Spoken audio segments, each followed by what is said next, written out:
Oh, tu l'as trouvé, n'est-ce pas? Le fil qui dénoue tout. Le détail unique qui fait s'effondrer toute leur histoire comme un château de cartes dans la tempête. Bienvenue dans ce moment. Ton intuition avait raison depuis le début. Tu es entré dans le coffre-fort des preuves, là où chaque reçu a une date précise, où chaque horodatage a un témoin. Toi, magnifique enquêteur. Toi, patient collectionneur de vérités qu'il pensait que tu ne découvrirais jamais. Il croyait vraiment que tu ne rassemblerais jamais les pièces. Que tu resterais confus, à douter de toi, à te demander si c'était toi, le problème. Mais voici ce qu'ils n'ont pas prévu, tu as gardé les reçus. Pas juste les gros, mais les signaux subtils. Les micro-expressions. Les histoires qui changent. Les chronologies qui ne collent pas. Les alibis qui s'effondrent dès qu'on vérifie les métadonnées. Et maintenant, tu tiens toute l'histoire. Et elle ne ressemble en rien à la version qu'ils te vendaient. Laisse-moi te dire ce que tu sais déjà, mais que tu as besoin d'entendre à haute voix. Ils menaient une campagne contre toi. Pas depuis des mois. Depuis des années. Chaque sourire était stratégique. Chaque gentillesse avait un agenda. Chaque moment de vulnérabilité que tu partageais était transformé en munitions pour plus tard. Et tu l'as senti, non? Tu as remarqué le changement dans l'air quand certains noms étaient mentionnés. Les réponses répétées. Les attaques coordonnées, déguisées en coïncidence. Ils t'ont fait croire que tu étais paranoïaque. Mais félicitations pour ta paranoïa. Ce n'était pas de la paranoïa du tout. C'était la reconnaissance d'un schéma. Ton subconscient qui faisait les calculs que ton esprit conscient n'était pas prêt à accepter. Chaque drapeau rouge que tu as noté mais expliqué. Chaque intuition viscérale que tu as refoulée. Chaque fois où tu as senti que quelque chose clochait mais t'es convaincu du contraire. C'était ton instinct de survie qui essayait de te protéger de la vérité. Ces gens n'ont jamais été ceux qu'ils prétendaient être. Tu veux savoir ce qui se passait vraiment derrière les portes closes? Les discussions de groupe auxquelles tu n'étais pas invité? Les réunions dont tout le monde avait l'air au courant, sauf toi? Ils s'asseyaient autour de tables et d'écrans pour planifier ton isolement comme une opération militaire. Ils attribuaient des rôles. Qui va se lier d'amitié avec lui pour recueillir des infos? Qui va répandre quelle rumeur? Qui va jouer le neutre tout en alimentant les deux côtés? Qui va prétendre le défendre tout en semant discrètement le doute? Ils ont construit toute une mythologie autour de toi, pas vrai? Ils t'ont peint comme difficile quand tu posais des limites. Agressif quand tu te défendais. Instable quand tu pointais leurs mensonges. Et voici la belle ironie, il a fallu plusieurs personnes. Tout un effort coordonné, juste pour essayer d'éteindre la lumière d'une seule personne. Réfléchis à ça. Il a fallu une coalition. Une conspiration. Et pourtant, ils ont échoué. Parce que te voilà. Debout. Voyant tout clairement. Connaissant la vérité qu'ils ne voulaient jamais que tu découvres. Les conversations qu'ils ont eues à ton sujet te glaceraient le sang. Pas juste à cause de leur cruauté. Mais à cause de la façon troublante dont tout était calculé. Ils t'ont étudié comme un spécimen. Disséquant tes déclencheurs, tes peurs, tes insécurités. Puis armant chacune d'elles. Ils savaient exactement quel bouton presser pour te faire douter de toi. Exactement quoi dire pour te faire passer pour le perturbateur. Précisément comment retourner leur propre abus jusqu'à ce que ça ait l'air d'être ta faute. Mais voici ce qu'ils n'ont jamais anticipé, tu documentais tout. Capture d'écran sauvegardée. Conversation enregistrée. Schéma noté. Date mémorisée. Pendant qu'ils construisaient un faux récit, toi, tu compilais tranquillement un dossier qui ferait pâlir un détective. Chaque mensonge qu'ils disaient devenait une preuve. Chaque incohérence, une démonstration. Chaque faux pas, une nouvelle entrée dans tes archives. Et maintenant, tu vois l'image complète. Et elle est bien plus laide que tu ne l'imaginais. Parlons de ce moment. L'incident où tout a basculé. Quand soudain, tout le monde s'est retourné contre toi en même temps. Tu veux connaître un secret? Ce n'était pas spontané. C'était planifié des semaines, peut-être des mois à l'avance. Ils ont eu de vraies réunions là-dessus. Assis à discuter comment faire pour que ça paraisse naturel. Comment faire croire que tout le monde est simplement arrivé à la même conclusion sur toi. Ils ont coordonné le timing pour que tu sois pris de tous les côtés, sans aucune chance de te défendre. Ils ont attribué des rôles, comme des acteurs dans une pièce. Une personne pour lancer la rumeur. Une autre pour la confirmer. Une autre pour feindre le choc. Une autre pour accepter à contre-cœur. Et toi, âme gentille, tu es tombé droit dedans. Parce que tu ne pouvais pas concevoir un tel niveau de malveillance délibérée. Tu ne pouvais pas imaginer que des gens qui prétendaient tenir à toi étaient capables d'une telle cruauté répétée. Mais ils l'étaient. Ils l'ont fait. Et la partie la plus malsaine? Ils y ont pris plaisir. Ils ont documenté leur succès. Célébré dans des messages privés.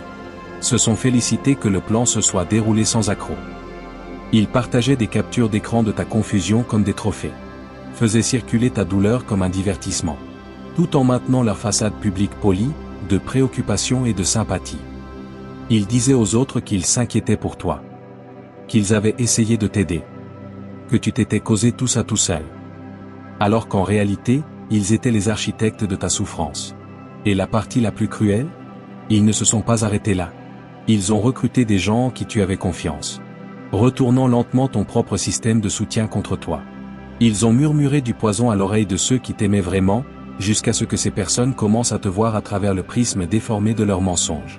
Au moment où tu as réalisé ce qui se passait, le récit était déjà verrouillé. Toute tentative de te défendre ne faisait que confirmer leur histoire. Te faisant apparaître exactement comme ils t'avaient peint, défensif, difficile, délirant. Mais ensuite, quelque chose a changé. Tu as commencé à garder des traces.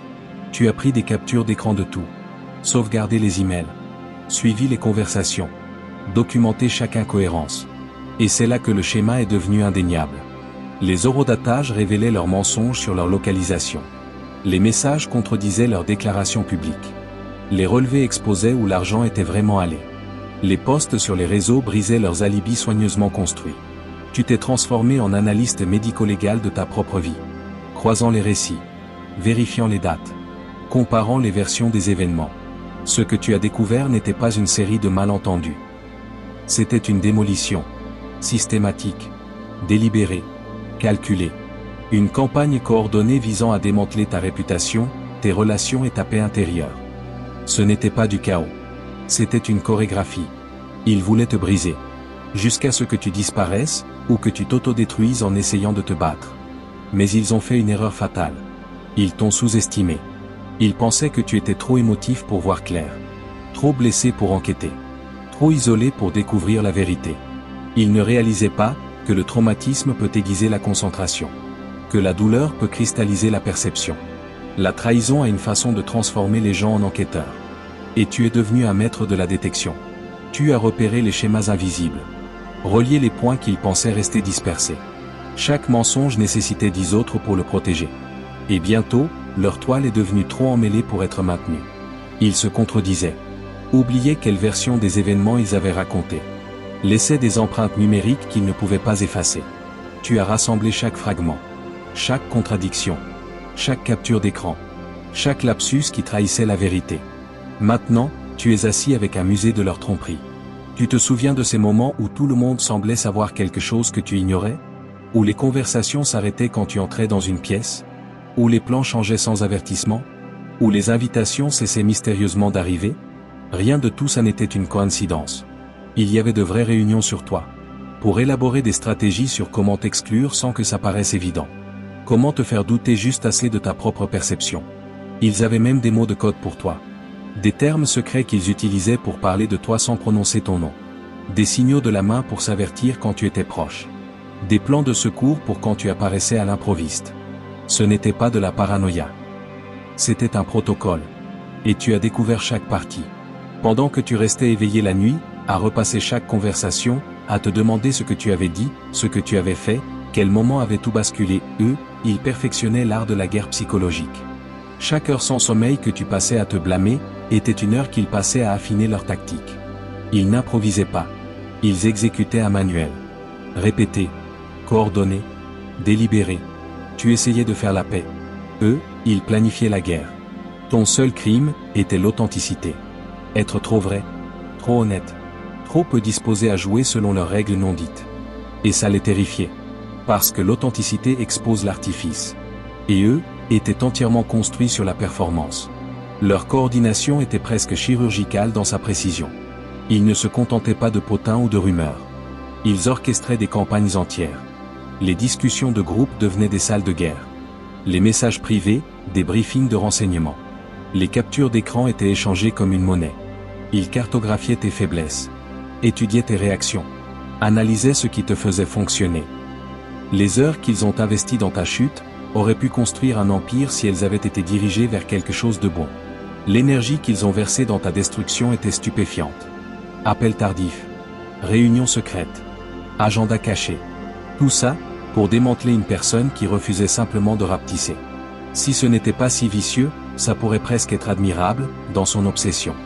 Il traitait ton existence comme un puzzle à résoudre, et à détruire, morceau par morceau.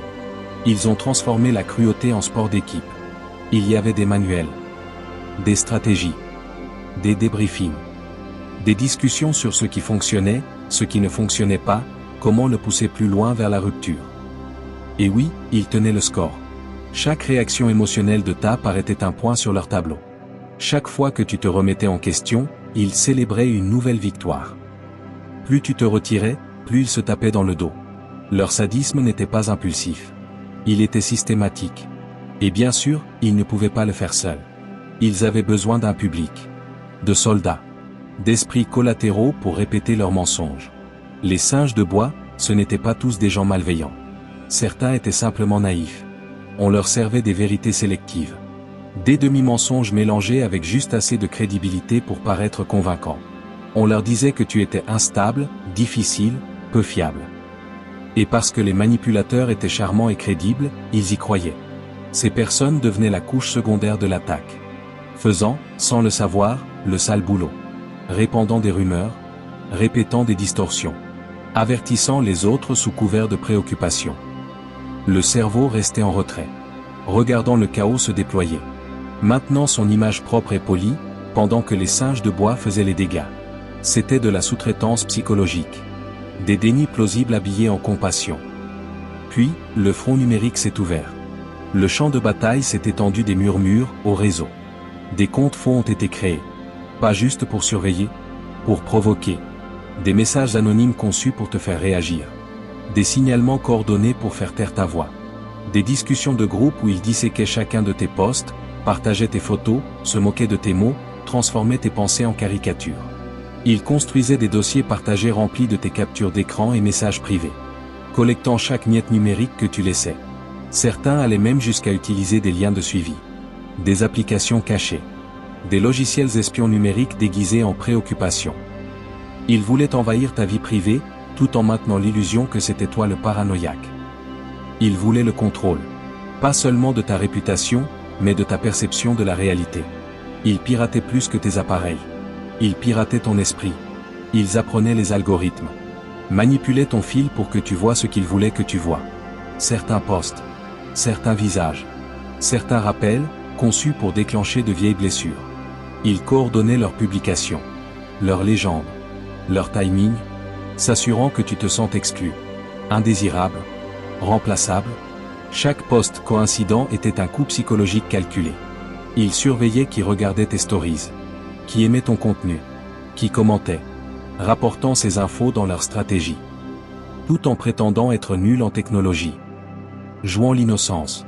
Feignant l'ignorance sur les plateformes même qu'ils armaient. Ce n'était pas le chaos. C'était une chorégraphie. Tu t'en souviens vivement. Postèrent quelque chose d'innocent, pour être aussitôt submergé par une vague d'hostilité.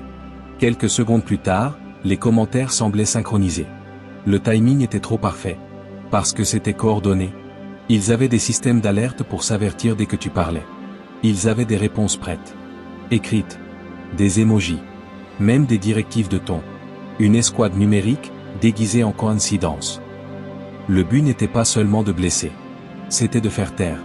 Ils voulaient que tu doutes de chaque post, chaque phrase, chaque photo. Que tu aies peur de ta propre voix. Ils voulaient que tu t'autocensures, jusqu'à disparaître volontairement. Leur épargnant l'effort. Mais l'arrogance laisse des traces. Et ils étaient arrogants. Ils ont sous-estimé à quel point la douleur peut rendre une personne attentive aux détails. Ils pensaient que tu t'effondrerais avant de relier les points. Mais tu n'as pas seulement survécu. Tu as enquêté. Tu as suivi les miettes qu'ils laissaient derrière eux. Les métadonnées qu'ils ne pensaient pas que tu remarquerais. Les messages supprimés qui n'étaient pas vraiment partis. Les coordonnées GPS qui les plaçaient quelque part où ils juraient ne pas avoir été.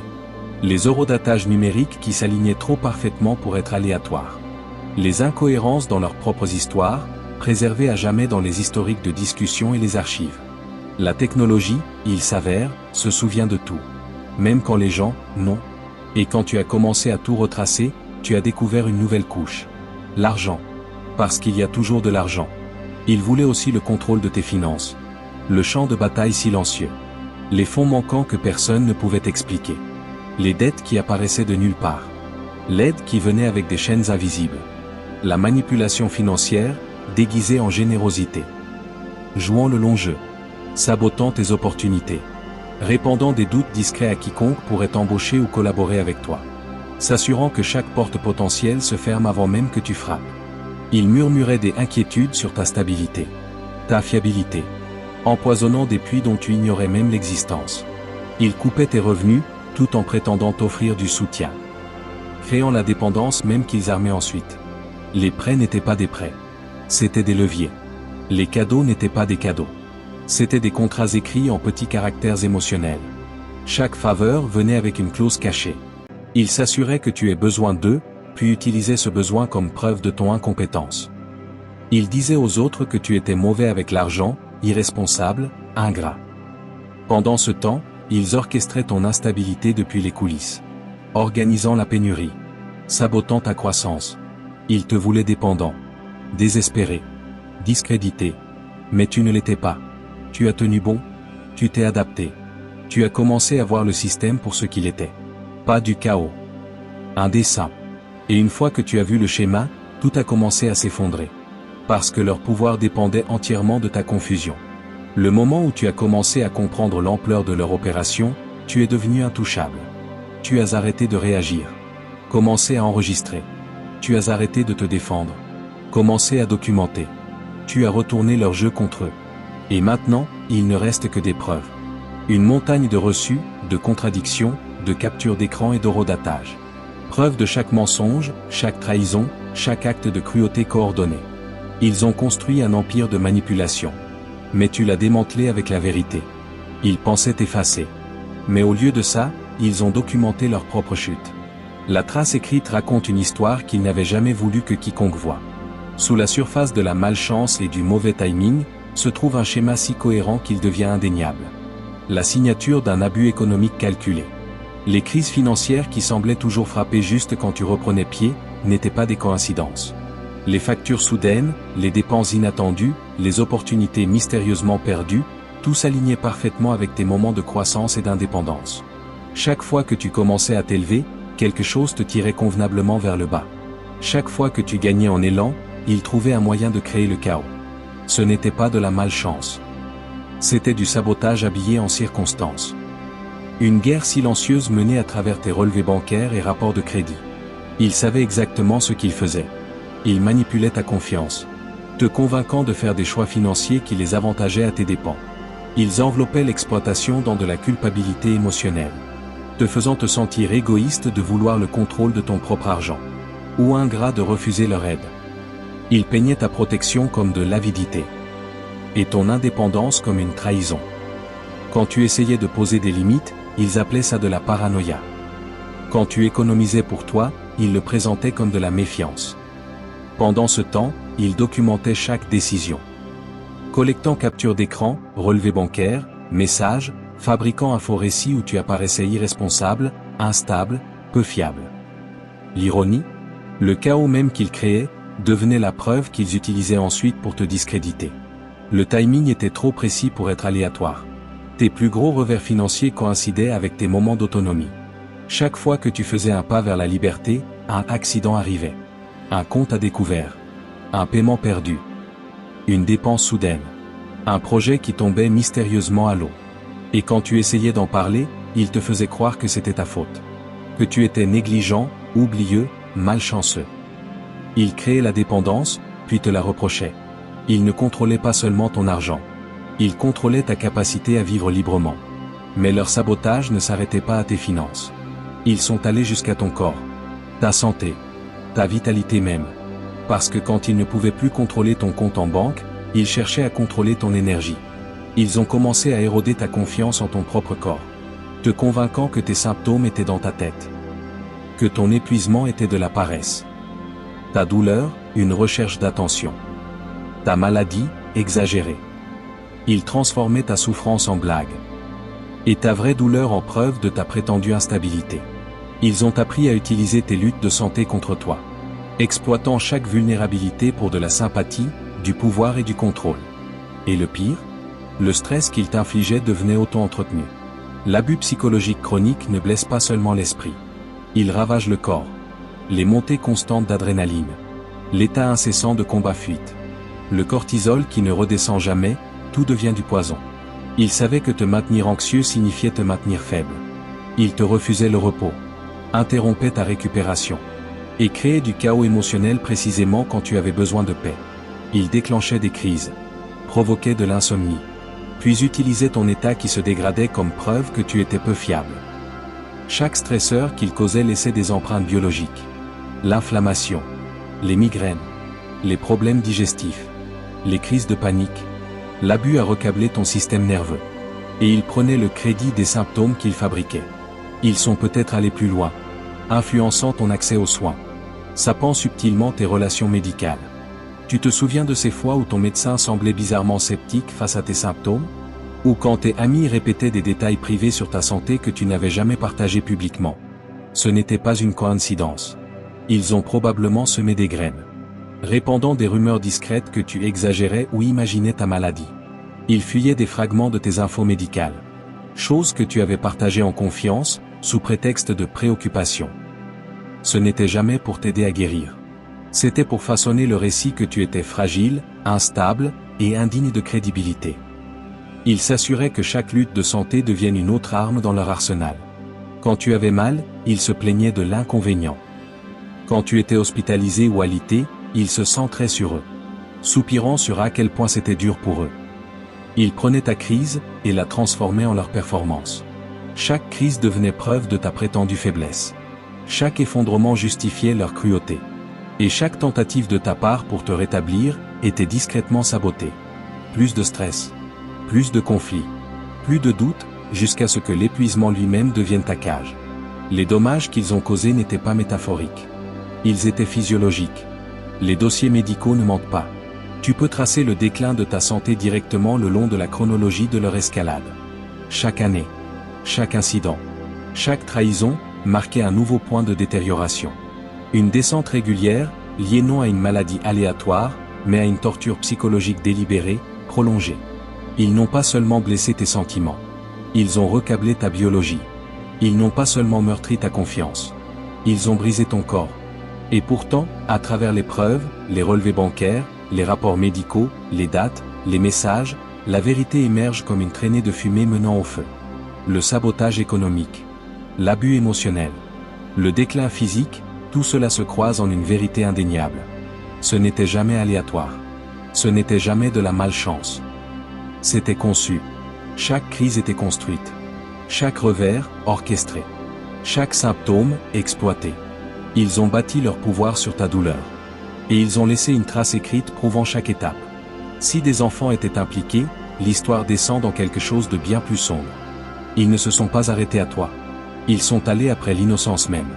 Ils ont infiltré de jeunes esprits, plantant du poison là où la confiance aurait dû grandir.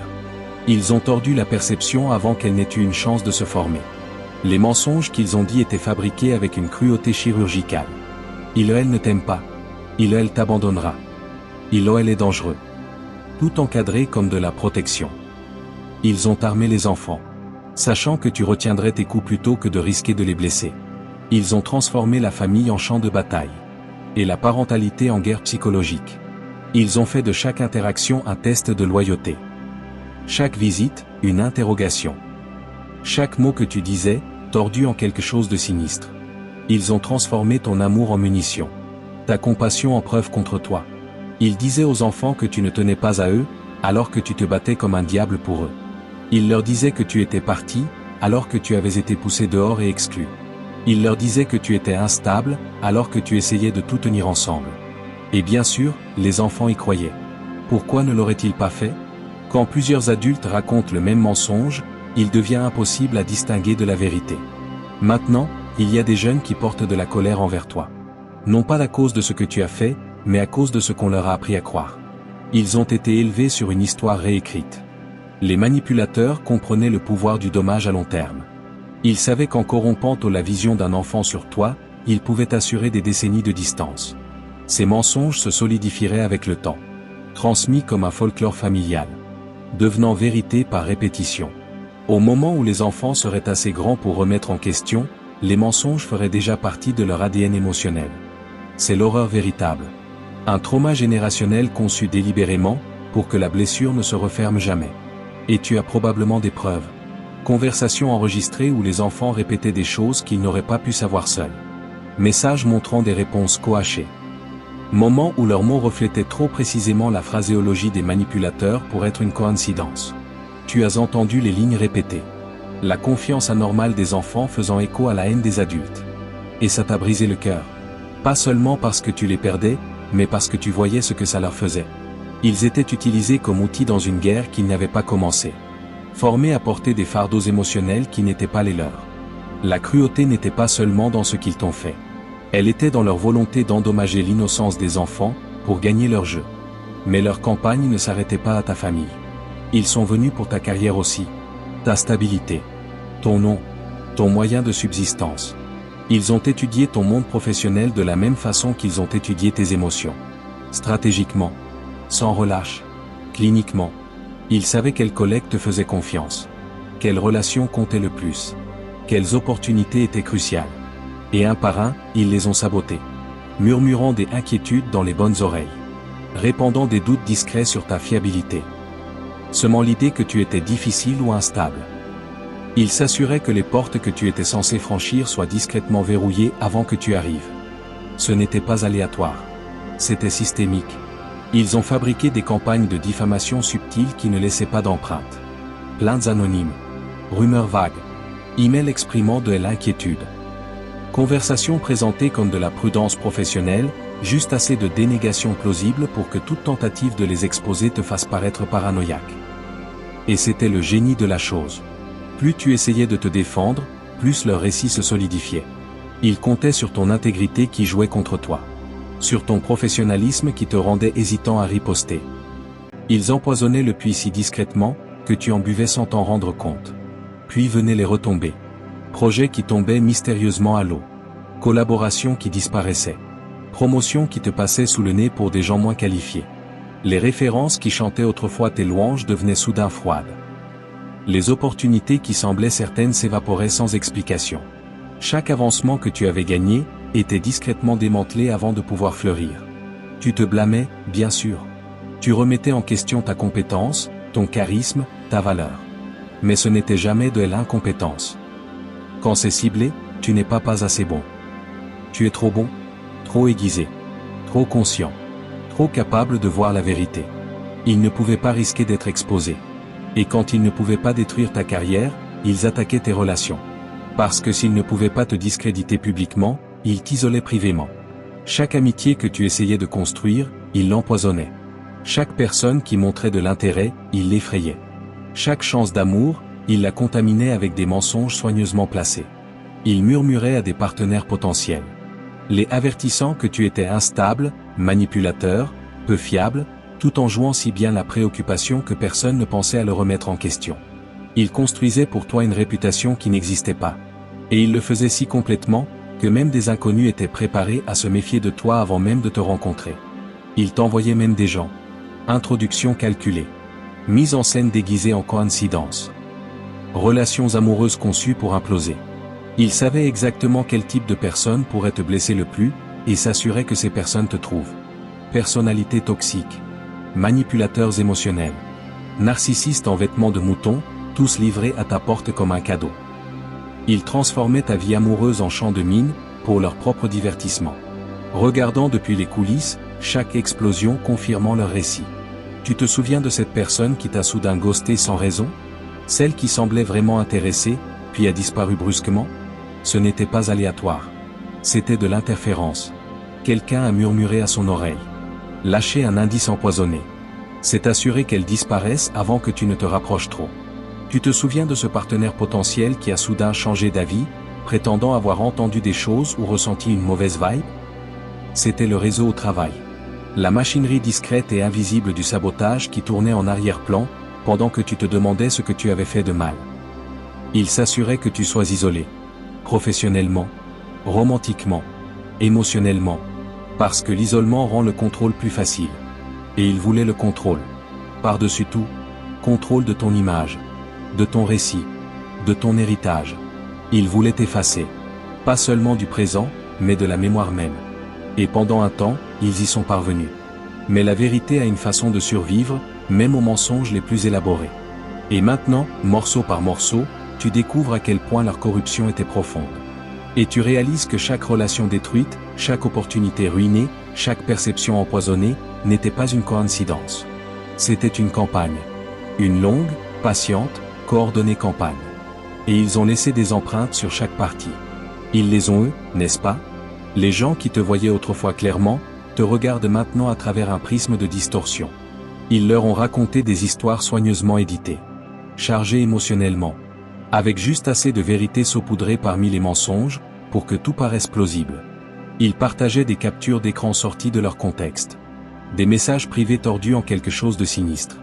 Et murmuraient des avertissements sur le fait que tu étais dangereux, instable, ou trop problématique. Ce n'étaient pas les mensonges flagrants qui faisaient le plus de dégâts. C'étaient les demi-vérités. Celles assez proches de la réalité, pour que les gens les croient sans question. Et ainsi, un par un, ils transformaient des alliés en sceptiques. Des amis en étrangers. Et des partenaires potentiels en fantômes. Ta vie amoureuse devenait leur divertissement. Les profils que tu créais en quête de connexion, étaient surveillés comme des épisodes d'une série qu'ils produisaient. Chaque conversation était disséquée. Chaque tentative amoureuse, analysée. Chaque chagrin d'amour, diffusé dans leur cercle privé, pourrait s'amuser. Ils transformaient ta vie amoureuse en spectacle tordu. Collectant des captures d'écran. Partageant des détails privés. Riant de ta douleur comme si c'était de la fiction. Ils adoraient le drame. Le suspense. L'humiliation. Les retombées émotionnelles. Tu n'étais pas une personne pour eux. Tu étais une intrigue. Et ils s'assuraient toujours que chaque épisode se termine en chagrin. Dès que tu commençais à guérir, ils écrivaient une nouvelle scène. Tiraient une autre ficelle. Et s'assuraient que tu ne trouves jamais la paix. Leur public de singes de bois se nourrissait du chaos. Répandant des potins.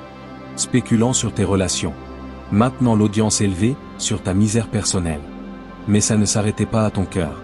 Ils sont allés après ton esprit aussi. Ils ont attaqué ta foi. Ta connexion à quelque chose de plus grand que toi. Parce qu'ils savaient que ta spiritualité était l'une de tes dernières fondations inébranlables. Ils se moquaient de tes croyances, rabaissaient tes pratiques, et remettaient en question tes expériences. Ils ridiculisaient tes rituels, tordaient tes mots, et essayaient de faire passer ta spiritualité pour une illusion. Ils ne supportaient pas que tu tires pouvoir et calme de quelque chose qu'ils ne pouvaient pas contrôler. Alors, ils l'ont ciblé. Ils ont infiltré tes espaces sacrés. Les communautés où tu aurais dû te sentir en sécurité. Ils murmuraient à l'oreille des leaders spirituels. Semaient la discorde. Te peignaient comme instable ou diviseur. Ils transformaient ton refuge en lieu d'exil. Soudain, tu n'étais plus le bienvenu dans les cercles mêmes qui t'avaient autrefois donné de la force. Et l'hypocrisie était insupportable. Ils enveloppaient leur cruauté dans le langage de la vertu. Habillant la malice en piété. Ils justifiaient leurs attaques comme une préoccupation juste. Ils priaient contre toi, tout en prétendant prier pour toi. Ils utilisaient la foi comme arme. Accomplissant des rituels pour lier. Envoyant des malédictions déguisées en compassion. Prononçant du mal sous couvert de correction spirituelle. Et même si ça peut paraître incroyable pour les étrangers, tu l'as ressenti. Le poids. La malice ciblée. La lourdeur spirituelle qui persistait après chaque rencontre. Parce que l'intention est énergie. Et l'énergie est réelle. La haine focalisée a du pouvoir. Ils menaient une guerre spirituelle contre toi, pendant que tu essayais simplement de maintenir la paix. Mais ce qu'ils n'avaient pas prévu, c'est la résilience. Celle qui naît de la douleur et de la foi combinée. Chaque attaque que tu as survécue, renforçait ton esprit. Chaque malédiction qu'ils envoyaient, rebondissait en clarté. Chaque tentative de couper ta connexion, ne faisait que la creuser. Ce qu'ils voulaient comme destruction, est devenu transformation. Tu n'as pas seulement tenu. Tu as évolué. Et maintenant, tu te tiens dans une lumière qu'ils ne peuvent pas comprendre. Protégé par quelque chose de bien plus grand que leur plan. Leurs armes spirituelles ne t'atteignent plus, parce que tu as dépassé la vibration sur laquelle ils opèrent. Et puis est venue la coupure la plus profonde de toutes. Quand même ton propre sang s'est retourné contre toi. Les gens qui auraient dû se tenir à tes côtés, qui auraient dû te connaître le mieux, ont été transformés en armes aussi. Ils ont murmuré à l'oreille de ta famille. Remodelant ton histoire, jusqu'à ce que tu deviennes le méchant dans ta propre maison. Ils t'ont peint comme la brebis noire. Elle instable. est l'enfant problème. Et tes proches, submergés, manipulés, et effrayés par le conflit, les ont crus. Parce que croire le mensonge, était plus facile que d'affronter l'inconfort de la vérité. Et ça, c'est tout pour aujourd'hui. Cher Père, je prie pour la croissance de ma foi. Aide-moi à te faire confiance, même quand l'épreuve physique manque. Laisse-moi croire en ta présence perpétuelle, sachant que tu ne me feras jamais de mal. Je comprends que tes pensées pour moi sont des pensées de prospérité et non de mal, pour me donner un avenir bon. Merci, Père gracieux et éternel, d'écouter toujours ma voix. J'offre cette prière à toi, au nom de Jésus. Amen. Merci Jésus pour ton amour et ta provision. Je suis reconnaissant pour ta présence dans ma vie et l'abondance que tu apportes. Si cette vidéo t'a parlé, s'il te plaît, like, abonne-toi à la chaîne et partage-la avec ceux qui ont besoin d'entendre ce message. Laisse un commentaire ci-dessous sur ton parcours, et comment tu te prépares pour ton propre retour triomphant. Si tu veux soutenir notre travail, pense à contribuer via Super Merci. Ça nous aide à améliorer continuellement notre contenu pour t'offrir le meilleur. Et dans la description, aucun don n'est trop petit. Que ce soit un centime, une prière ou un partage, ta générosité aide à répandre la parole de Dieu et apporte de l'espoir aux autres. Ne t'arrête pas là. Regarde notre prochaine vidéo pour des révélations puissantes sur les signes qui révèlent que tu es l'élu. Nous avons aimé suivre ce voyage spirituel avec toi. Merci d'être resté avec nous jusqu'à la fin. Continue à briller intensément et embrasse ton destin avec courage. À la prochaine.